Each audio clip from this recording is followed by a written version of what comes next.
Hello students, my name is Mustaeez Alam, Assistant Professor, Department of Economics, Nandlal Singh College, Daudpur. Today's topic is demerits of capitalism. हम लोगों ने पिछले class में capitalism के बारे में पढ़ा था और उसके मेरिट्स के बारे में पढ़ा था. आज हम पढ़ेंगे डिमेरिट्स ऑफ कैपिटलिज्म के बारे में.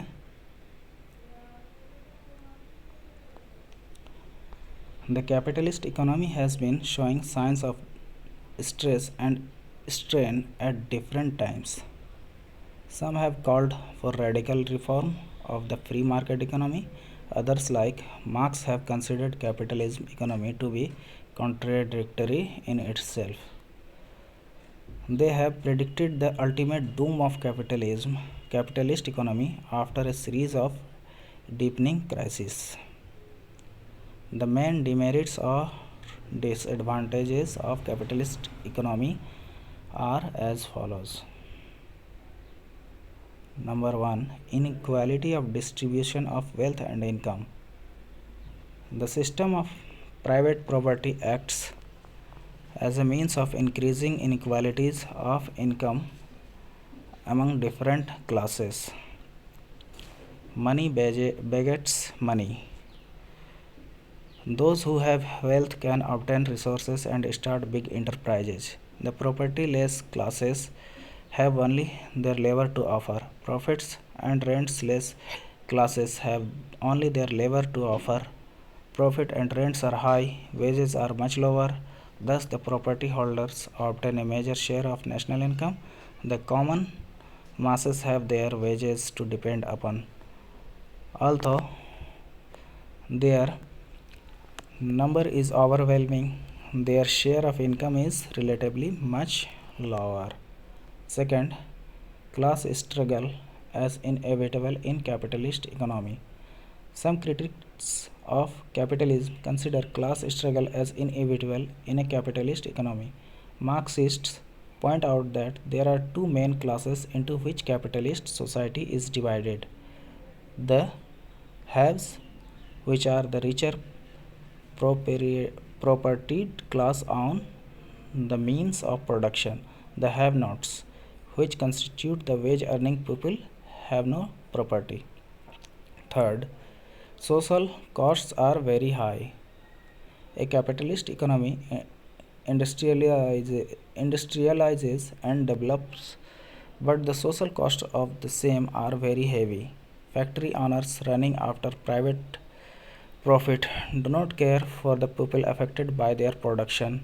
The environment is polluted because factory wastes are not properly disposed of. Housing for factory labor is very rarely provided, with the result that slums grow around big cities. 4. Unnecessarily multiplicity and too much of competition. Consumers have to pay high price for their freedom of choice and provision of variety. There is sometimes too much competition, leading to unnecessary high costs and production because competitors bid the prices of resources too high. There is a wasteful advertisement. Sometimes substandard goods are highly advertised and consumer is deceived. Number 5. Instability of the capital economy. A capitalist economy is inherently unstable. There is recurring business cycle. Sometimes there is a slump in economic activity. Prices fall, factories close down, workers are rendered unemployed. At other times, business is brisk, prices rise fast. There is a good deal of speculative activity.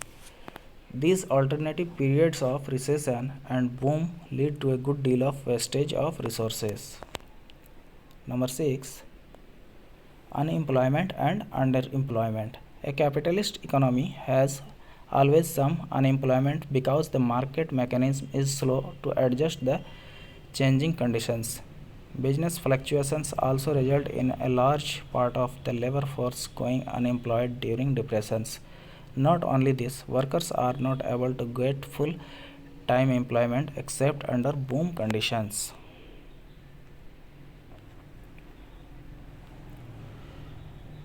Number 7. Working class does not have adequate social security. In a capitalist economy, the working class does not have adequate social security.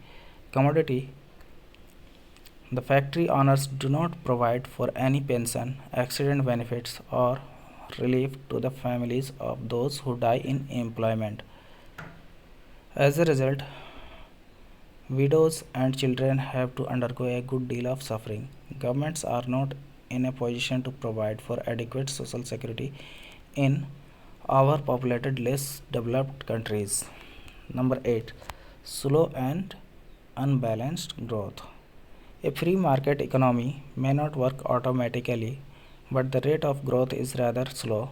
Moreover, as the economy progresses, there is no all round development. Some areas develop much faster while others remain backward. Industries may expand fast while there may be poverty in agriculture. Number 9. No bargaining capacity of laborers, hence exploitation.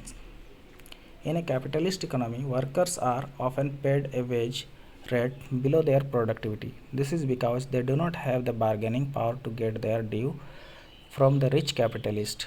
Women and children are often paid a very low wage rate. There is no equal pay for equal work. Number 10 and the last one, growth of monopolies with their evils. A capitalist economy is competitive only in theory. In practice, the few competitors often arrive at an understanding and exploit the consumer. Sometimes the bigger firms buy or eliminate the smaller firms to establish their supremacy in particular lines or production. They charge high prices and do not have any compulsion or to improve efficiency production. Thus, the much talked about efficient working of capitalist economy becomes a myth. Conclusion. Economists now agree that there are certain imperfections in a free enterprise economy which must be corrected. The government must come out to regulate the economic machine so that it does not run down occasionally. Government has a positive role to play in promoting unemployment, price stability, and orderly growth. The difference of opinion now is not on whether the government should regulate or not, but is rather on how much control is appropriate under different circumstances. So that's all in this lecture of demerits of capitalism. Thank you.